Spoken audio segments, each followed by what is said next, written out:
Par exemple, là, ça va faire sourire beaucoup de gens, mais c'est important de le dire. Chez les traditionalistes, il n'y a que 18% d'Ashkénazes et 62% de séfarades. Pourquoi? Ne me posez pas la question. Il reste 20%. Les 20% qui manquent, ils sont où? Alors, il y a des mixtes, 19%, les Russes, 9%, et Éthiopiens, 0%. Et une autre petite remarque pour vous montrer que ce n'est pas un parti politique normal. Chez les traditionalistes, 42% des gens se définissent à droite.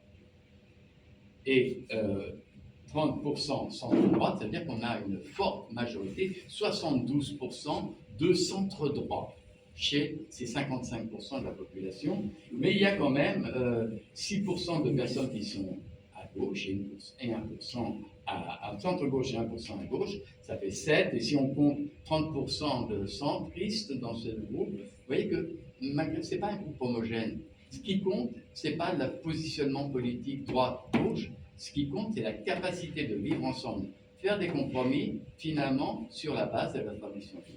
Merci.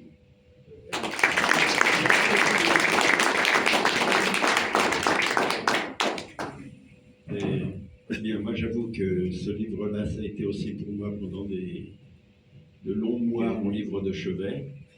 Et c'est vraiment une analyse très impressionnante de la société israélienne, surtout de ces dernières années. Quelle année c'était publié? 2018. Hein, 2018, non? C'est sorti en 2018, il me semble. 2018. Oui, 2018. Bon, c'est vrai que je peux interpréter un peu différemment que Maurice certaines caractéristiques des différents groupes. Ce qui fait, c'est que beaucoup de ceux qui se définissaient comme laïcs il y a encore 30 ans, 40 ans, petit à petit adoptent, c'est vrai, des expressions qui représentent le judaïsme. Par exemple, si on prend les fêtes, par exemple, beaucoup de laïcs fêtent des fêtes absolument selon la tradition. Mais est-ce que ce sont encore des laïcs? Alors justement, eux, alors c'est ceux qui sont passés, d'après ces définitions, du camp des laïcs au camp des traditionalistes. Mais bon, fêter les fêtes, ça a toujours été très caractéristique de la société israélienne, mais c'est devenu, disons, plus proche de la tradition. Maintenant, il y a une autre définition des traditionalistes. En fin de compte, les traditionalistes, c'est tous ceux qui décident par eux-mêmes quel mitzvot ils vont respecter. C'est ça. C'est-à-dire que ça peut être très peu et ça peut être beaucoup. Et c'est pour ça qu'il y a une division des traditionalistes entre les traditionalistes religieux et les traditionalistes non pratiquants. Et, bon, c'est plus complexe, mais en fin de compte, en gros, c'est ça. Et surtout, pour définir les traditionalistes, c'est vrai. Tous ceux qui... tous ces gens qui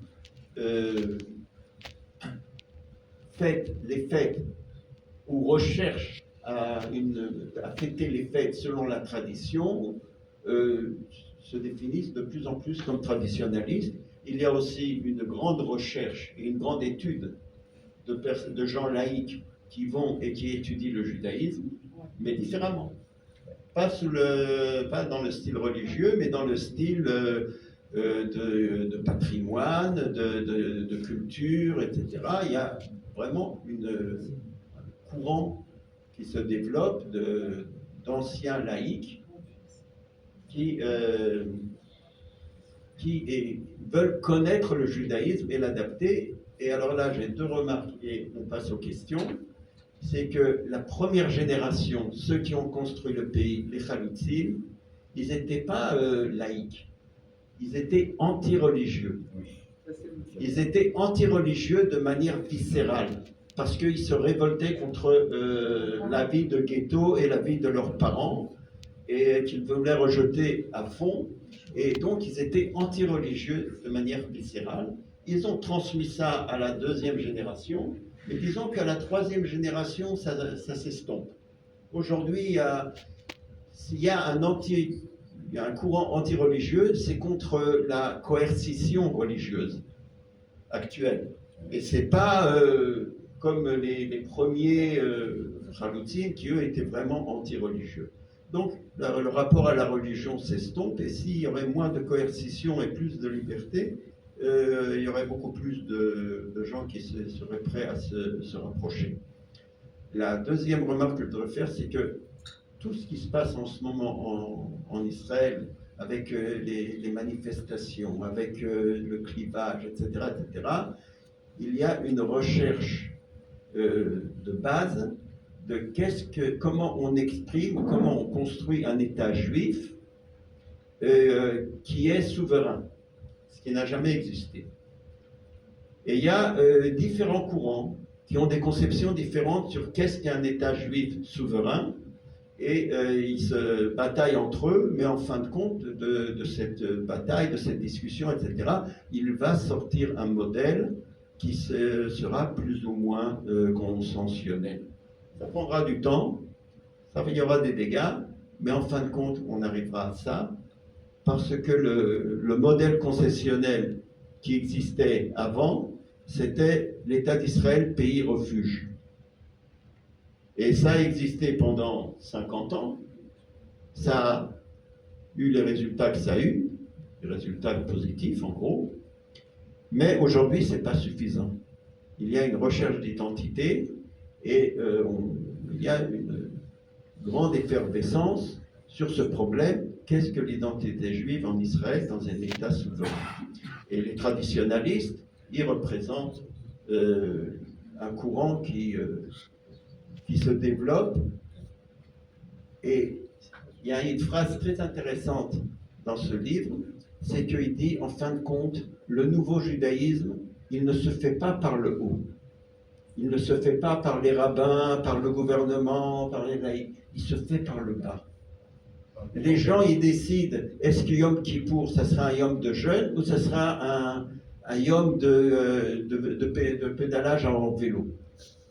La fête du vélo, Yom Kippour. Est-ce que Shavuot, ça sera selon la tradition, etc. Ou alors c'est la fête du fromage? Et il développe les nouvelles manières, en fin de compte, de fêter les fêtes qui se font par le bas. Et, le comportement.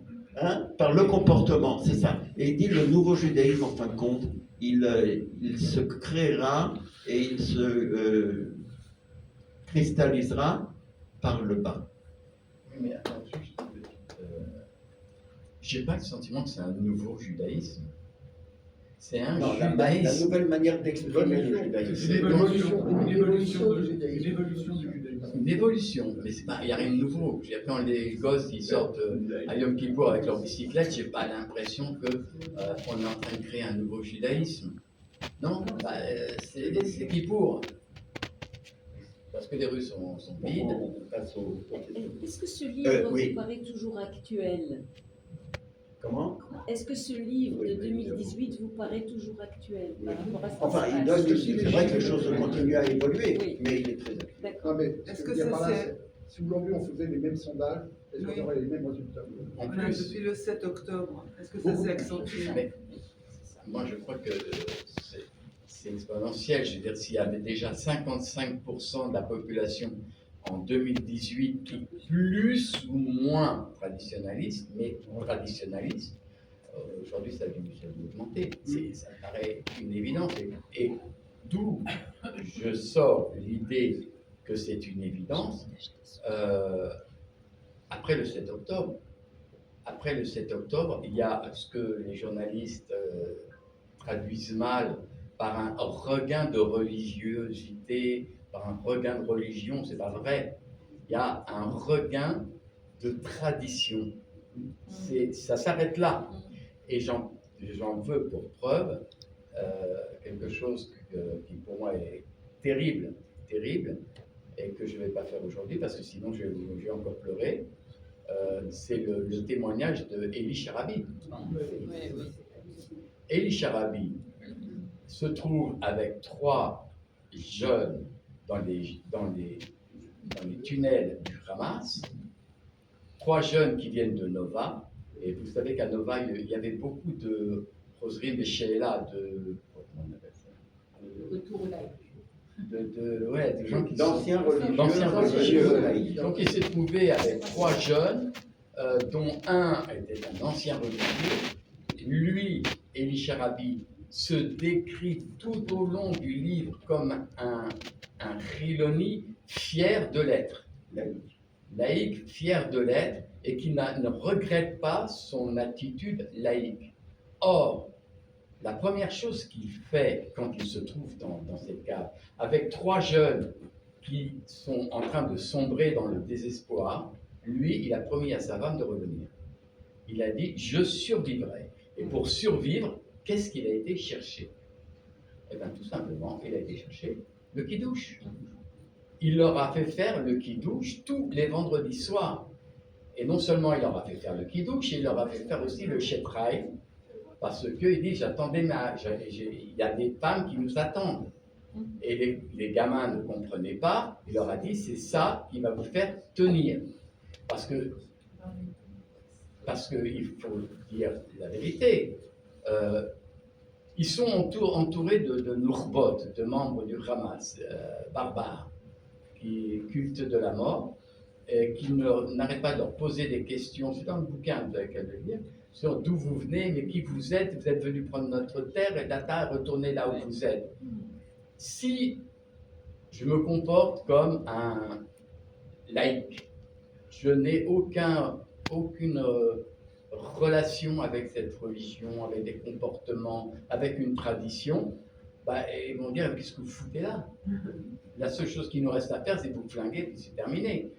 Or, quand ils ont vu que c'est des gens qui avaient une relation intime avec une tradition qui vient d'ici, là, le comportement des gens de la Nova, je ne veux pas dire que c'est des saints, mais a changé. Leur vision qu'ils ont eue de ces 4 otages a changé. Parce qu'ils se sont rendus compte qu'il y avait une justification à leur présence ici. Pas dans le tunnel, mais dans le pays. Ça, c'est la première chose. Et c'est ça c'est important. C'est pas une question de religion. Même Charabi dit, je ne sais pas si je crois en Dieu. Il récitait le schéma, il leur a fait mettre des tefilines qu'ils n'avaient pas, sans savoir si vraiment il s'adressait à Dieu, si est-ce que Dieu était là, pas là, et ça l'intéressait pas. C'est un moyen de s'affirmer en tant que juif et de survivre.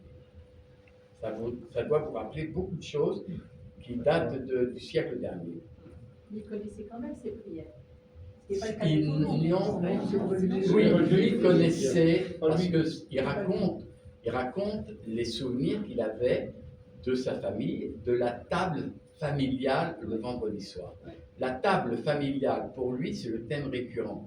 Son identité, son attitude juive, c'est la table du vendredi soir. Avec la nappe, avec les bougies, avec on fait rien Shabbat, on travaille pas, machin, c'est pas dans ses cordes. Ses cordes, c'est la table. Et il demandait à ces jeunes, il leur dit, mais qu'est-ce que vous mangiez, vous? Et il racontait les plats qu'on leur faisait, il racontait comment ça se passait, et du coup, ça les réconfortait.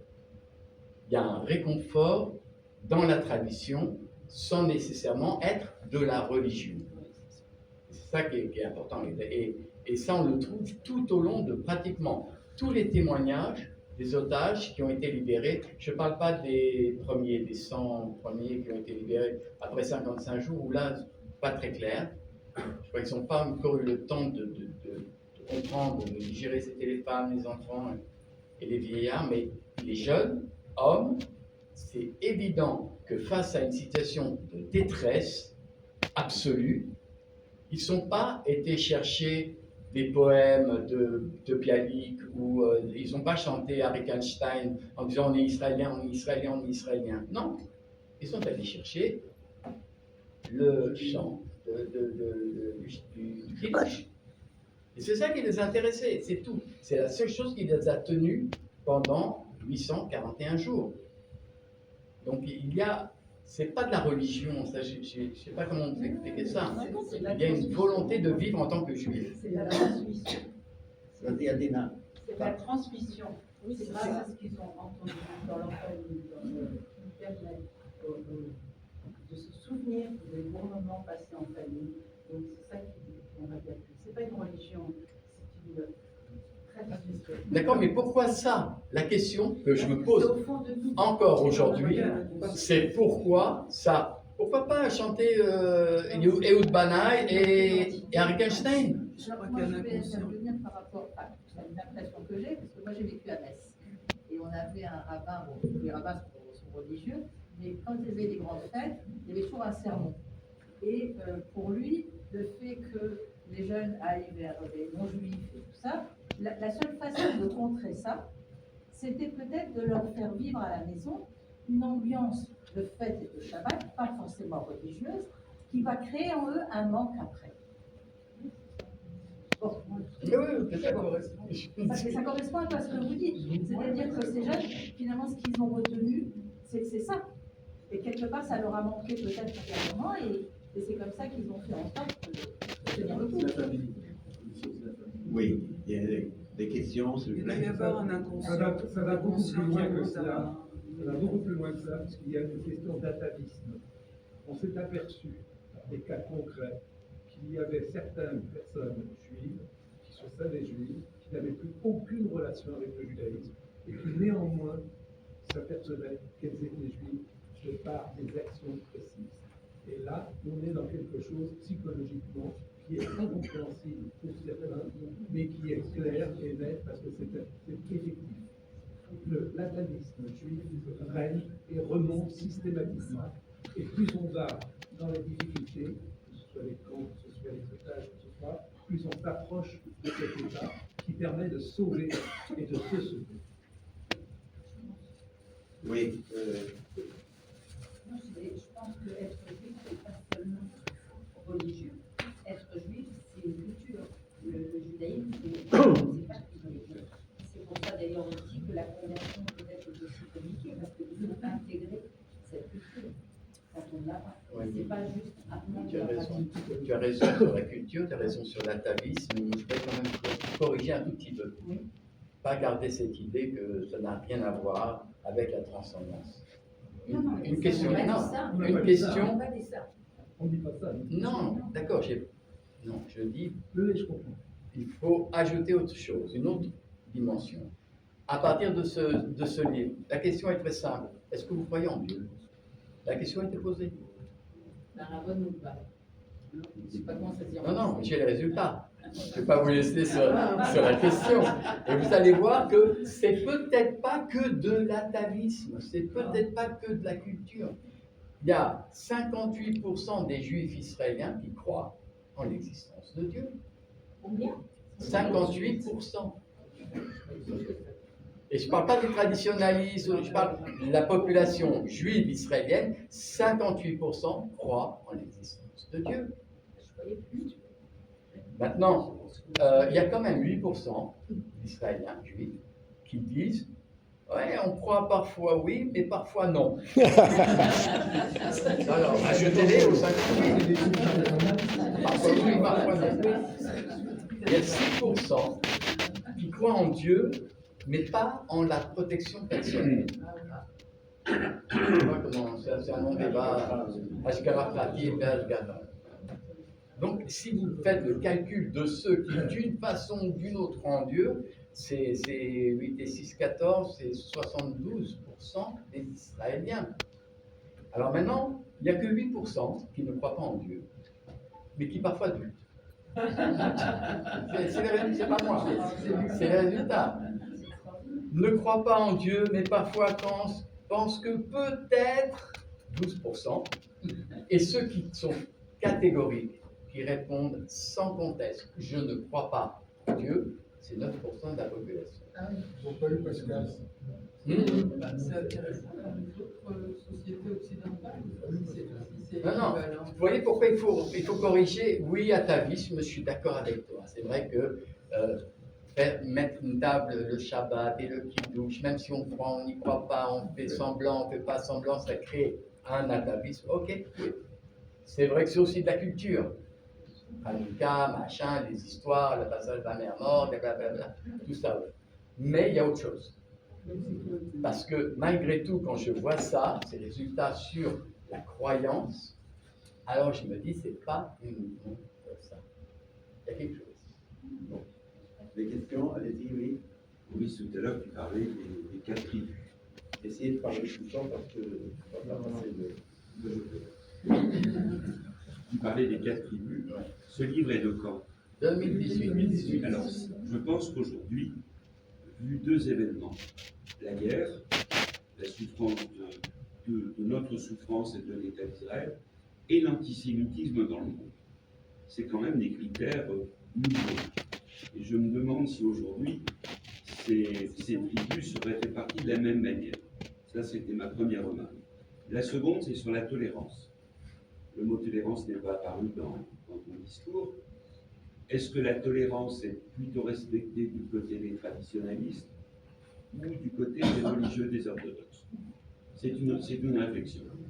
Premièrement, je répète, le discours des 4 tribus est construit sur des statistiques de l'éducation nationale sur le nombre d'enfants dans le primaire.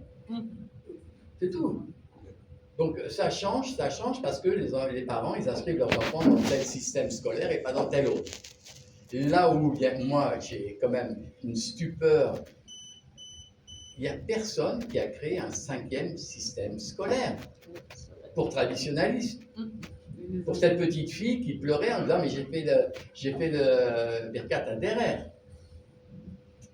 Il n'y a pas, et personne ne veut. C'est dans l'ADN des traditionalistes, il n'est pas question de se fondre dans ce système tribal israélien qui nous enferme. Le traditionaliste, il ne veut pas être enfermé dans un système. Pas orthodoxe, pas religieux, pas sioniste religieux et pas chiloni. Il ne veut pas. Il veut être libre. Un jour, je vais à la plage, un jour, j'y vais pas. Un jour, je jeûne, un jour, je ne jeûne pas. C'est le compromis permanent. Alors, quand tu parles de tolérance, moi, je n'utilise pas le mot tolérance. Sauf pour les maisons.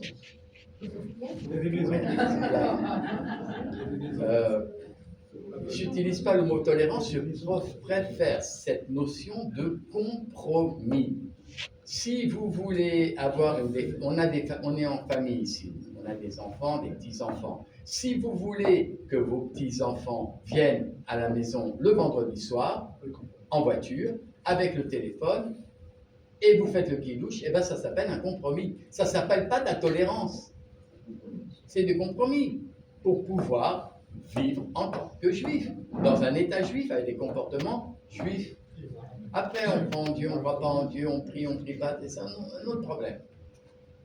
Ils les envoient où à l'école alors? Qui? Les traditionnalistes. Un peu partout. Un peu partout. Là où il y a des réseaux, là où il y a des écoles, mais c'est pas... Surtout laïque, parce que Mamlarti général. Oui, tu voulais poser une question? Pour paraphraser Golda Meir qui avait dit que être juif, c'est avoir une idée chemin, ça marche plus, n'est-ce pas? Golda Meir avait dit, pour être juif, il faut avoir une idée chemin, n'est-ce pas? C'est plus là. C'était de son temps. Oui, mais Dans ce que vous venez de dire, et divisé à la dit qui est juif, qui a des petits-enfants juifs. Oui. C'est pas du tout pareil. Nahon. Je vais un petit peu sortir du cadre. Il y a une chose qui m'étonne et qui m'inquiète, c'est que, bon, en Israël, il y a de plus en plus de religieux, mais pas qu'en Israël. Le judaïsme, les juifs en France deviennent de plus en plus religieux. À quoi est dû ce phénomène? En Europe, en Oui. diaspora, je n'en ai aucune idée. Je D'après veux les Pas mon statistiques. problème. Non, mais je voudrais comprendre pourquoi, si tu veux, ici, et est-ce que c'est les mêmes raisons qui emmènent? Est-ce que c'est ça que je voudrais comprendre? D'après les statistiques, il n'y a pas de plus en plus de religieux. Et d'après ça, une des il y a- statistiques qu'ils prennent ici, c'est que 50% des enfants du courant juif sioniste abandonnent la religion au cours de leur... 50%, c'est énorme. Oui, mais je ne sais pas, moi, ce qui se passe en Europe. Je vous dis ça comme ça, mais à la limite, ce n'est pas intéressant. Je ne rentre pas dans ce débat. Je ne rentre pas dans le débat de nos cousins arabes et des pays arabes qui nous détestent et pourquoi ils n'aiment pas, et de l'antisémitisme. Je pense que il est important que nous fassions, nous, de l'introspection, que nous comprenions qui nous sommes, où est-ce qu'on se place, et quand ça sera très clair dans notre tête, alors qu'on aille se confronter avec les autres. Mais tant que on est dans le débat gauche, droite, démocrate ou juif, dictateur, pas dictateur, on mélange tout, on ne sait même pas qui on est, et on essaye de régler des problèmes qui nous dépassent. Je suis totalement d'accord avec ça, parce que je comprends. Si tu veux, je vois les trucs en parallèle et je me dis, est-ce qu'il y a un... C'est pas pareil. Je sais pas. Je sais pas, mais le fait est que, comme disait Ouri, c'est une... Ici, quand on en parle, ça paraît comme une nouveauté. C'est traditionnaliste.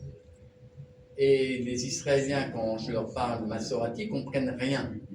Parce qu'ils disent, ah, tu veux parler du mouvement nord-américain dans les synagogues, machin. Non, c'est autre chose. Et ça parle aux Français. Ceux qui sont nés en Afrique du Nord ou en France, ils comprennent parfaitement de quoi on parle. Et bien, ça, aujourd'hui, c'est quelque chose qui apparaît, mais qui existait déjà, qui a toujours existé, parce que nos prédécesseurs qui sont venus dans les années 50 d'Afrique du Nord, ils ont amené ça avec eux, ils ne sont pas venus les mains vides, sans bagage. Voilà. Par curiosité, C'est l'heure de finir. la cache-roue, ça représente combien de pourcents? Ah, Ceux qui respectent la cache-roue. je cherche. C'est là.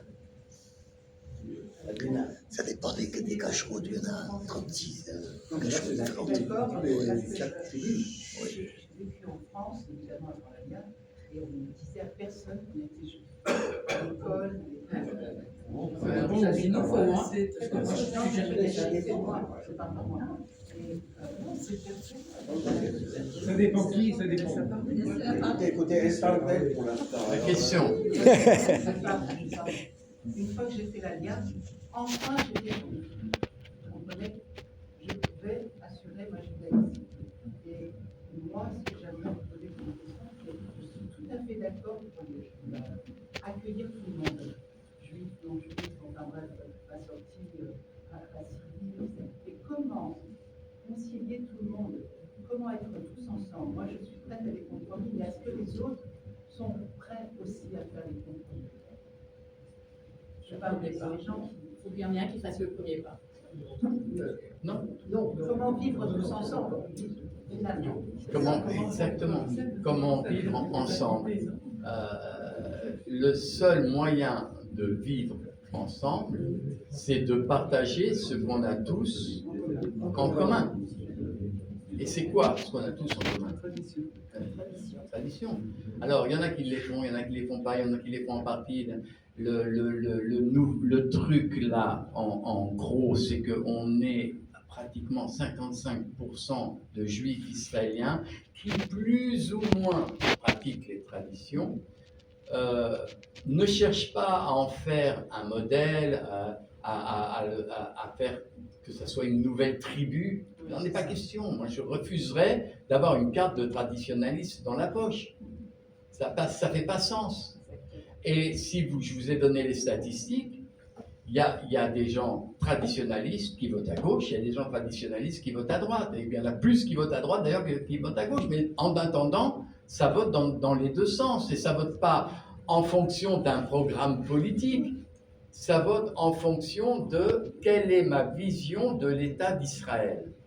Si j'ai une vision d'un État juif et démocratique, en sachant pertinemment ce que ça veut dire un État juif, c'est-à-dire un État dans lequel on vit, on se comporte comme des juifs, alors je vote pour celui qui va dans ce sens-là.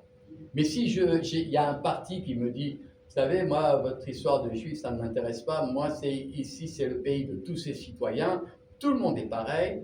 Il n'y a pas de différence. Et toutes les lois religieuses, c'est des lois discriminatoires. Il faut les annuler. Et le Bagatz va s'occuper de ça. Je vote pas pour eux.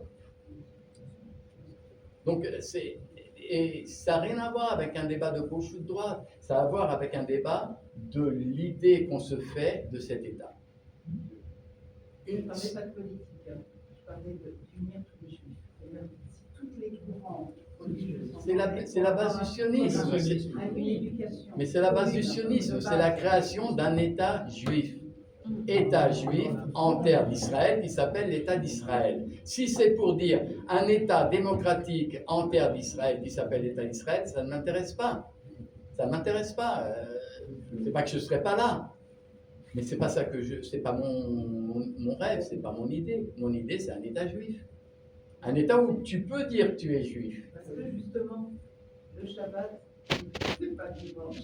Parce que, première chose que j'ai entendue quand je suis arrivée, il est très fort dans la rue, Shabbat Shalom. Ça, je ne l'avais jamais entendu. Non, c'est une expérience personnelle. Nicole. Je voulais juste faire une petite remarque sur pourquoi ce qui les a fait tenir dans les tunnels, c'était pas la chanson d'Harry Einstein, mais le kilo de Shabbat. Mais peut-être qu'à ce moment-là, ils ont pris conscience d'une appartenance à une tradition très ancienne. Parce que avec Einstein, c'est récent. Ils ont été kidnappés parce qu'ils ont été juifs.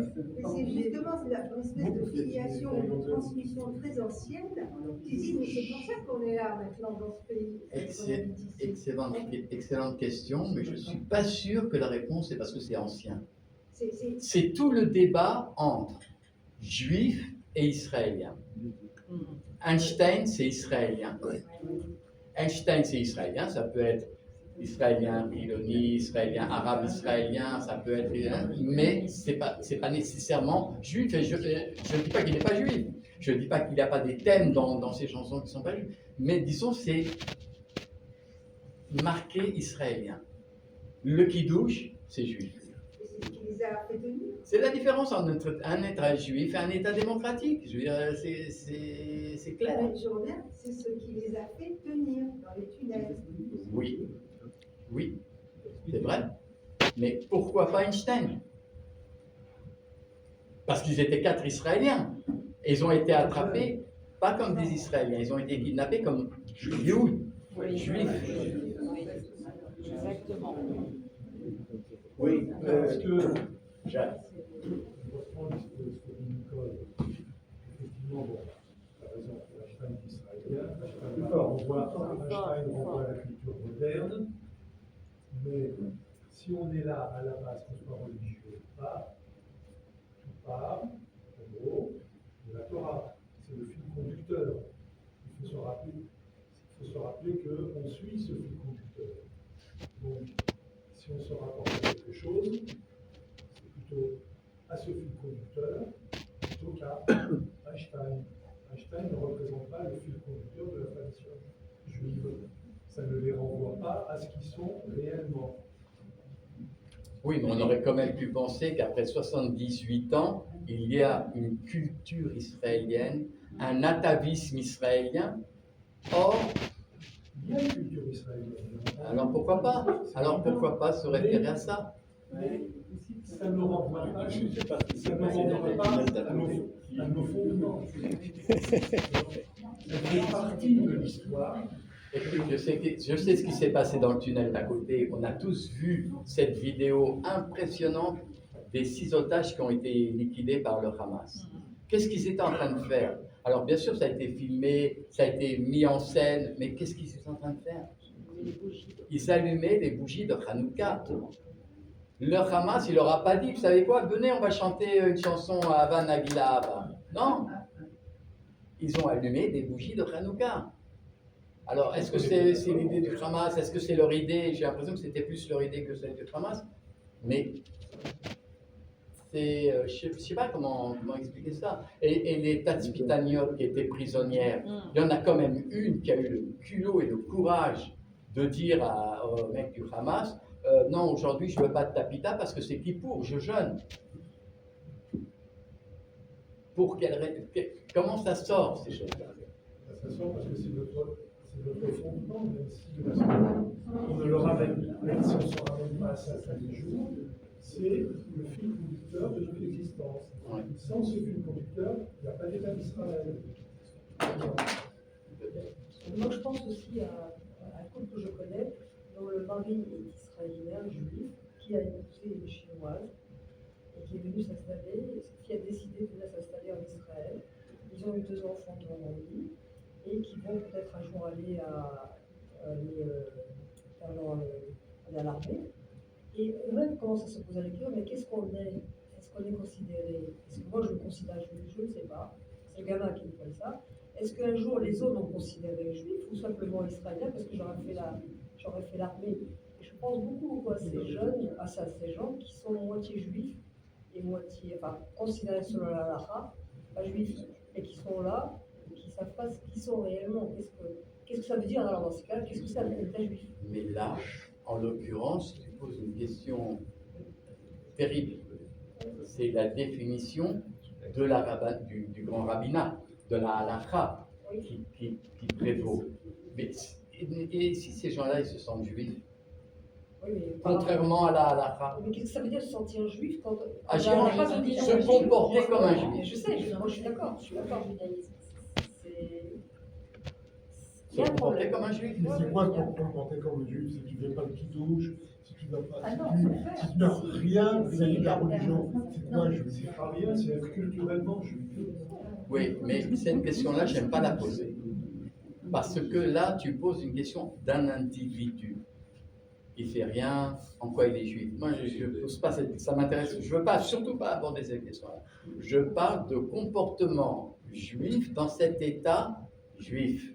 C'est-à-dire que c'est du global qui m'intéresse. Chaque individu, chacun a son truc, son histoire, comme les Chinois. Disons, je parle au niveau global. Moi, je vois qu'il y a une grosse part de cette population juive qui vit comme des juifs. Ça me suffit. Et s'il y en a un qui vient, il n'est pas vraiment juif, halakha, mais il se comporte comme un juif, eh bien, ok, il se comporte comme un juif. Il vit dans ce pays, il est juif. L'État est juif. Et selon quoi, juif? Alors, juste selon la halakha? alors attends. Il n'est pas juif, il est israélien. Alors, je vais te Et poser. il a un comportement d'israélien. Alors, je vais te Il va à poser l'armée. une question extrêmement douloureuse. C'est exactement la discussion aujourd'hui qui anime la société israélienne. Qu'est-ce que c'est être juif?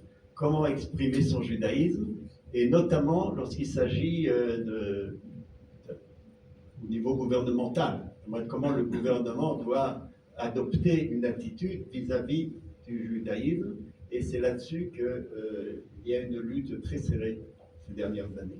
Oui, mais la question, par exemple, un Israélien d'origine russe, pas juif, qui va à l'armée, qui tombe au combat, et la question se pose, où est-ce qu'on l'enterre? Et il y a des cas où on les a enterrés dans le carré juif, au moins à côté. Et il y a une volonté de choisir le comportement sur le statut. Ce qui compte, c'est le comportement. À la fin, c'est ce que tu fais qui compte, c'est pas ce que tu es. Et celui qui veut immigrer en Israël, qui dit moi je me sens juif. Qu'il aille voir l'agent juste. Ça, c'est avec l'agent juste. Mais il y en a, ils peuvent pas. Probablement. Mais finalement, il y Non, a il peut. il y a un mot Mais qui il n'a pas les manque droits. dans la langue. Il peut venir habiter en Israël. Le mot traditionnaliste. Oui, est-ce que tu faisais dire? Il y a un mot qui manque dans la langue ivrite. C'est le mot traditionnaliste. Ma sortie. Non, ma sortie, c'est pas exactement ce que tu dis. Ma sortie, on te dit oui, c'est C'est un les mouvement. Américains, etc. Voilà. C'est pas ma sortie. Disons que c'est eux qui se sont appropriés le mot, la sortie. En tout cas, c'est comme ça que Oui, c'est comme ça qu'on dans les la appelle, les traduction, massortis. c'est traditionnaliste, c'est ma sortie. Je Courant sais, ma mais c'est pas sortie. ça. C'est pas ça. Bien. Eh ben, je vous remercie à tous, surtout à Maurice, pour cette présentation très claire et très convaincante. Oui. Merci infiniment Maurice. Je voudrais vraiment, il vous a donné, pour monter en hébreu, du Robert Barshava, du matériau de réflexion.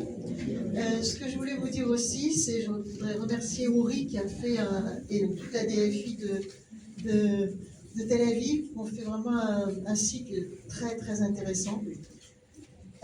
Jeudi matin, normalement, je suis dans l'avion à 9h si le train de Raméni me laisse partir. Voilà, parce qu'il y a la session de l'Assemblée des Français de l'étranger. Je voulais attirer votre attention sur 2 points dont je parle notamment par rapport à je vais me battre pour la fiscalité des non-résidents. Vous savez que je suis membre de la commission des affaires, de la fiscalité, du budget et des finances. Et donc, j'avais créé une notion juridique nouvelle en droit fiscal français. C'était que justement, ceux qui avaient les Français non résidents, donc nous, si nous avions une résidence secondaire, cette résidence secondaire, lorsque seraient des temps de crise ou de guerre, nous n'aurions pas à payer les taxes foncières. C'est ce que j'ai appelé la résidence de repli. Bon, ça a été voté par le Parlement, donc ça existe. Et là, je pars notamment pour me battre pour que ce soit le cas, puisque le Quai d'Orsay, en juin dernier, avait déclaré que les Français d'Israël devaient évacuer. Donc c'est lié. Donc je vais me battre là-dessus. Vous rencontrez la suite, j'espère. Juste encore un mot. Il y a beaucoup de problèmes par rapport aux pensions de retraite. Beaucoup se voient suspendre leur pension de retraite. Il y a aussi beaucoup de problèmes avec Agir Arco, parce que sans arrêt, ils demandent des documents que vous avez généralement déjà envoyés, n'est-ce pas? Donc, n'hésitez pas à faire appel à moi. C'est très facile, tout le monde a mon portable en Israël, c'est pas un souci. Et de toute façon, oui, vous saurez où le trouver. Ce que je veux dire, c'est que il y a encore un point, je voudrais attirer votre attention. Tu as parlé, Maurice, à un moment donné, quand tu es arrivé, il y a eu un problème, on t'a dit rentre en France. Je crois malheureusement que ça a dû nous arriver à peu près à tous. Parce que quand le bateau nous a amené, mon mari et moi, il y a 46 ans, à Haïfa, on nous a dit pourquoi vous êtes venus? Alors, vous voyez, c'était un peu étrange. Et malheureusement, moi, j'ai beaucoup de Olim Pradashim qui finissent par arriver à moi. Et ils me racontent la même histoire. Ils sont extrêmement choqués. Il y a également dans les écoles, et tu en as parlé, aussi un anti-français. Et je crois qu'il faut qu'on ait tous vraiment à l'esprit ce qui se passe. On a beaucoup d'Olim Pradashim, il y en a beaucoup qui vont venir. Là, je travaille contre le ministère de l'Éducation à recréer, et ça tombe exactement dans ta conférence, à recréer un lycée Mamlarti Dati pour les jeunes ados juifs français Olim Pradashim de la seconde à la terminale, qui pourront passer leur bac en français.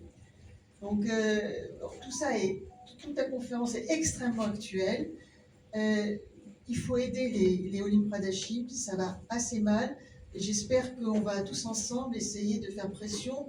J'ai l'appui du Misrad à Klita, c'est-à-dire Ophir Sofer, je vais aller le rencontrer à Jérusalem avec Knesset, et on a son appui, mais on se heurte notamment, et ça vous devez tous le savoir, on se heurte à vraiment un anti-français au Lechadash, au Misrad à Pnim. Et je crois que ça va être un de mes prochains combats. Parce que français oui, il y a vraiment j'ai plein de Français qui se font jeter dehors du Misrad d'Apni quand ils viennent de faire une démarche. Donc ça m'arrive à moi. Le comportement de Macron est quand même. Macron n'a rien à voir avec nos problèmes à nous. Vous savez, moi je suis pas macroniste, donc ça m'est complètement égal. Mais ce que je veux dire, c'est que voilà, on a des problèmes en France, et pour l'instant, en tout cas, je suis là pour essayer de les résoudre. Mais il y a aussi des problèmes ici, et là, il faut qu'on soit tous ensemble pour essayer de les résoudre. Oui. Merci de votre attention. Bien.